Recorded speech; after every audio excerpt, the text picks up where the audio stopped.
It's the Chat at noon. I'm joined today by Suzanne Talley, and it's always such a great time when you get to visit us. I love being here. It's been so much fun, especially right now after we came off such an exciting event. Yes, such a successful telethon all around. You know, it really was a team effort. Absolutely. News Channel 10, the 100 Club, and so I want to talk about what a success it was. Yeah, and all of our recipients that came and shared their stories and how we were founded and all the things. It just it was very heartwarming for me to be a part of. For sure. And thank y'all. Yes, no, thank you. Anything we can do to, you know, help highlight those local heroes is just amazing. And so the total amount of money that was raised, we surpassed our goal. Absolutely. Our goal was $100,000. And at the end of Tuesday night, well, let's say Wednesday morning after we got all the donations keyed in, we were at $114,966.77. Yes. Oh my goodness. That's incredible. Insane. So incredible. And we were a little concerned. We all talked about it. We're like, okay, we're at 37,000 at the end of the first day. And gosh, as they always do, the Panhandle showed up and this team rallied and our team rallied, and it was just an incredible team effort, and we are so incredibly blessed. Yes, and then also like the memberships too. I know we surpassed our goal there. We wanted to raise 100 memberships. And we got the 155. Club. Yes. 155. Yes. Wow. Yeah. And you know, that's what I just love about the Panhandle is they are always there to step up and truly make a difference whenever a need is, you know, announced. Yes. And so what can you kind of talk about that and just what you've seen in your role at the 100 Club?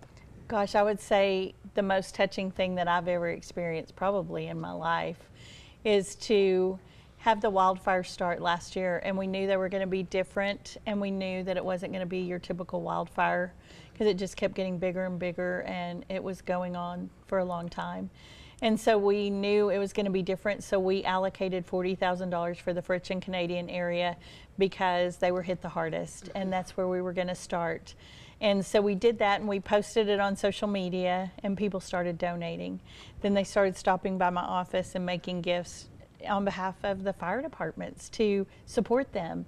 And so it just kept going and going, and every dollar that came in we were paying out. And we would spend our weekends driving throughout the Texas Panhandle passing out those checks, and then we'd post them on social media, and then people would continue to give.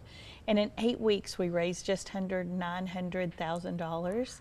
And by the end of 12 weeks, we had hand delivered all of those checks out to 54 fire departments within the top 26 counties. Oh my goodness, that is truly inspiring. It was a God thing. I don't know where you stand on your faith, but it was really a miracle that how that happened, and that me, a one-person office with a board of 14 volunteers, could see that through and be there for the men and women that were out fighting those fires. And gosh, just to think about what they were going through out there in a fire truck in the middle of a wildfire for days on end. So it was just an honor and a privilege. Yes, well, we truly have heroes in our community, and I know, like you said, people just kept giving, and obviously with the telethon being over, people continued to give. They have, and it's been incredible.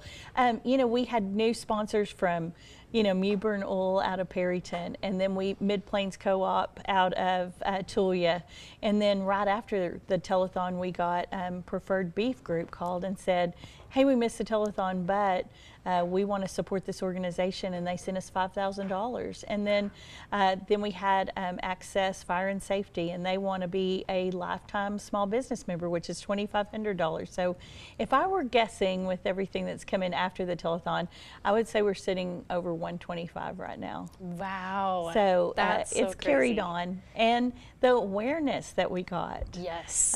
And people now know when they donate what they're a part of, and we couldn't have done that without y'all. For sure. No, I love that so much. And I mean, everything with the 100 Club, you guys truly do a great job. You do a great job. And I want to talk just a little bit about your role. You know, you were telling me that you've been there a little over 4 years now? Be 4 years in June. 4 years in June, Yes. yes. And so what has that been like, you know, coming into this organization? Obviously, you guys are a nonprofit, but again, really supporting law enforcement, first responders in our area. What has that been like for you? Gosh, There has been no greater gift. I was at Coffee Memorial Blood Center for 18 years, and I left there as the executive director, and I really thought I would retire there. But I had been on the board of the 100 Club for 9 years, and they decided to look for a full-time executive director after COVID, and all our fundraisers canceled, and people were hanging on to their money. And if we were going to remain a viable nonprofit organization, we had to have somebody focused on getting us back on our feet. And I hadn't planned on applying, but the board asked me if I would consider it, and I prayed about it, and I left an 18-year career and started over at 57. So there you go. No, but that's so cool and so interesting, because you just have a love for the community. So I do appreciate that. And again, everyone that you meet in the Panhandle, amazing people, inspiring people. And you know, the 100 Club, I can't wait to just continue to see how you guys continue to grow. And so what's next for you guys? Well, something new we started, and we're super excited about, in a kind of catch-22 kind of way. We wish that our first responders didn't have to go out and see what they have to see every single day in their line of work. They see in one day what most of us see that's bad in a lifetime. And you have to do something with that. And sometimes it's hard to share that with your family. It's hard to talk that through. It's hard to find peace with the things that you've seen. And so we decided as a board, through our strategic planning, that we were going to kind of dip our toe in the water on mental health and wellness. And we're going to do 2 mental health and wellness conferences a year. We just had our very first one, and we had almost 500 first responders throughout the Panhandle there. Wow. It was on February 22nd with Travis Howes. And so we were super excited to see that response. We're super excited that some of these funds could help with that mental health and wellness. While we can't pay for counseling sessions for everyone we serve, because we serve so many, we can open the dialogue and start talking about this. And if it saves one life out there from someone who is discouraged or depressed and thinking about taking their life, and this helps them, it's worth every ounce of time and money that we can invest in it. Absolutely. Well, for the community who wants to get involved with you guys, what's the best way to do that? Visit our website, texaspanhandle100club.org. We are also starting a Kids 100 Club Heroes program that kids can be a member of for $25 a year. Julie Meyer, our new event manager, is working on that. You can join as a member. You can join your kids as a member. You can make a general donation. You can make a memorial donation. You can even sign up to give $10 a month if that's what fits your budget.